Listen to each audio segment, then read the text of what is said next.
আপনি কি কখনো ভেবে দেখেছেন যে কোনো পূজা শুরু করার আগে সবার প্রথমে কেন ভগবান গণেশের পূজা করা হয়?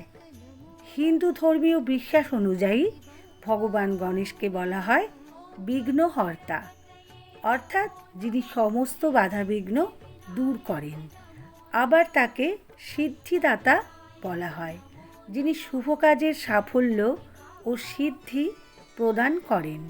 তাই কোনো পূজা, মঙ্গল কাজ বা শুভ অনুষ্ঠান শুরু করার আগে প্রথমে গণেশের আরাধনা করা হয়, যাতে কাজটি নির্বিঘ্নে সম্পূর্ণ হয় এবং শুভ ফল লাভ হয়। এর পেছনে একটি সুন্দর আধ্যাত্মিক বার্তাও আছে।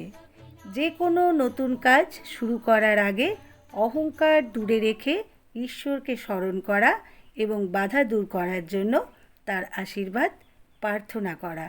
গণপতি বাপ্পা মৌরিয়া।